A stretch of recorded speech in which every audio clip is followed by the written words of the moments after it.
Good morning and a good day. In this video, we will discuss unemployment, and this video is prepared by Venice Chang Jia-yi, Ding Zhongjun, Qin Si-yin, Lim Wei-ru, Lim Xu-seng, Wang Ji-xian, and Li Ziming. The abstract of this report is based on the statistic. The unemployment rate had increased from 3.3% in 2019 to 4.5% in 2020. This report will provide information about the situation of unemployment during MCO in Malaysia and will also study the economic situation in Malaysia and the effects from COVID-19 pandemic and government intervention through Rancangan Malaysia ke-12. Introduction. Unemployment is an issue occurring when an individual is employable and actively seeking a job but unable to find a job. The reason unemployment during the COVID-19 pandemic is because small and medium companies collapsed and some of the companies wanted to reduce their company costs during the pandemic. Our objective for this project is to identify the impact of pandemic COVID-19 due to unemployment, and second is to identify the government interventions in recovering unemployment. The methodology of this report have two data, which are quantitative data and qualitative data. Both of the data collection was chosen because quantitative data provide a simple and accurate way of acquiring data about the unemployment rate. Qualitative data can help us to understand what happened related to unemployment in Malaysia. Unemployment is a term referring to individuals who are employable and actively seeking a job but are unable to find a job. Unemployment may also refer either to a community's aggregate employment rate or an individual personal unemployment experience, a community's aggregate unemployment rate, or an individual personal unemployment experience. Included in this group are those people in the workforce who are working but do not have an appropriate job. The three categories of unemployment which usually happen in Malaysia are frictional unemployment, structural unemployment, and cyclical unemployment. COVID-19 not only exposed the vulnerability of most industries and resulted in exponential increase of unemployment in Malaysia. The hardship has been faced by many people, especially those previously in professional roles and those who are younger, especially those who are the fresh graduates.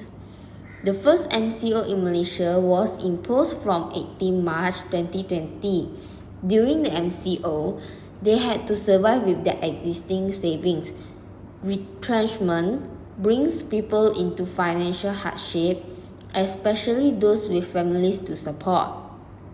By now, it is clear that this pandemic will have intensively damaging effects on both the Malaysian macroeconomy as well as on the economic welfare of the people.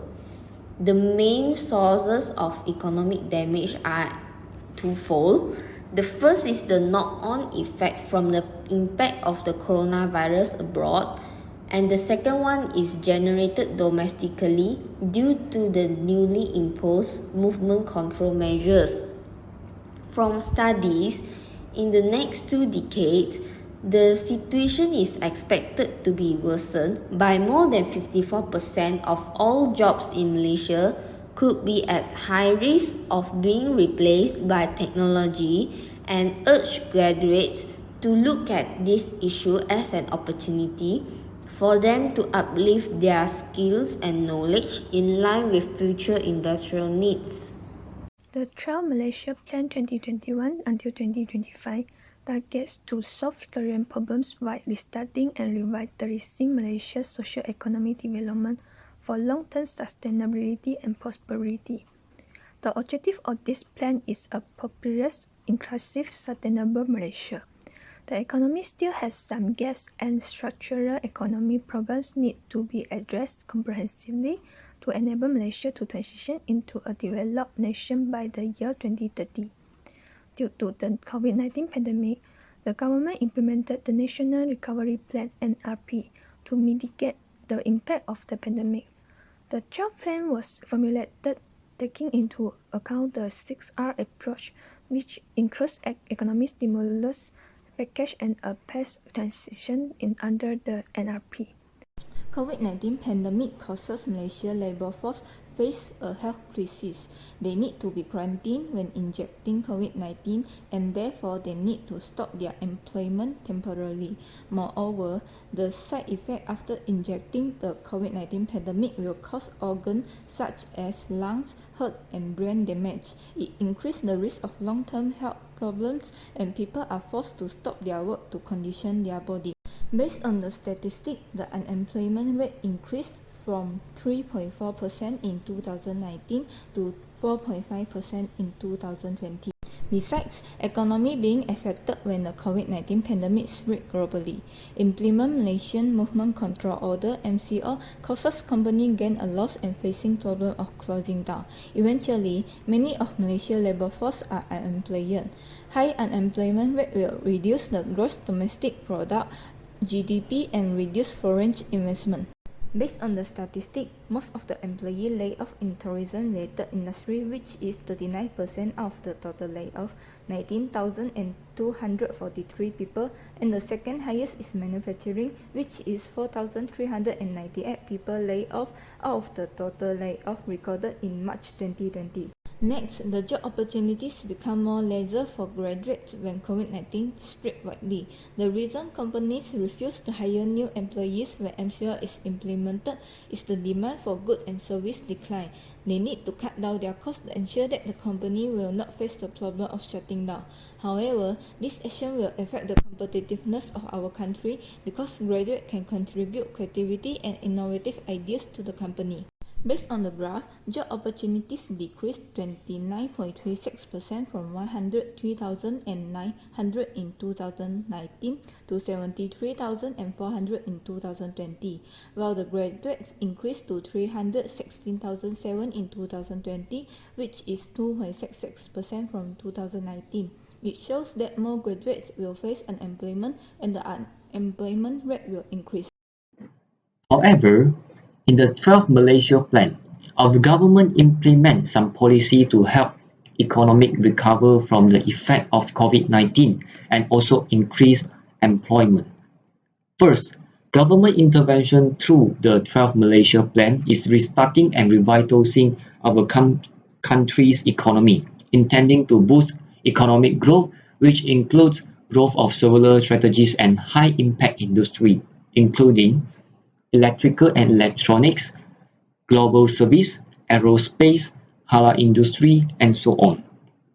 For example, the E&E industry will be motivated to adopt innovative technology and the government will access them in the repositioning by increasing investment in high-value activities such as design and developing (D&D) and front-end manufacturing, to improve the competitiveness of our country's E&E industry on the global stage and create skills jobs to reduce our unemployment rate. The second is to transform micro, small and medium enterprise to the new drivers of economic growth in our country. Therefore, our government tends to create innovative and sustainable entrepreneurs through the education and training that focus developing students with entrepreneurial skill set to produce more jobs created among graduates. Next, our government also realized that the development of the high-skilled future talent is one of most effective ways to stimulate economic growth. Therefore, our government intends to strengthen the quality of programs that at all TVET through accreditations, recognitions, and certifications by international agencies, establishing a TVET institutional rating system, and so on. Other than that, the government intends to improve the school environment by constructing 4 school complexes and 5 new schools at a cost 848 million ringgit. In short, our country will be able to develop more high-quality future talent that align with the needs of today's company, whereby increasing jobs opportunities. In conclusion, COVID-19 has affected the unemployment in Malaysia by causing the labour force to face a health crisis because this disease has a high infection rate. Besides, the economy is also affected due to the movement control order enforced, which caused the tourism sector especially to be affected.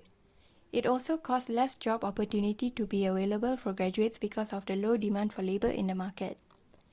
The 12th Malaysian Plan was implemented to help the economy recover. In this plan, the government focused on restarting and revitalizing the economy through the implementation of Game Changer 2, which focused on the growth of strategic and high-impact industry, and Game Changer 3, which focused on micro, small and medium enterprise to make them new drivers of the economy growth in our country. Lastly, the 12th Malaysian Plan also intend on developing highly skilled future talent to stimulate economic growth by improving the TVET program structure in our country to create more talent that is aligned with the needs of today's companies. This is the list of references we used in writing our report. That is all from us. Thank you.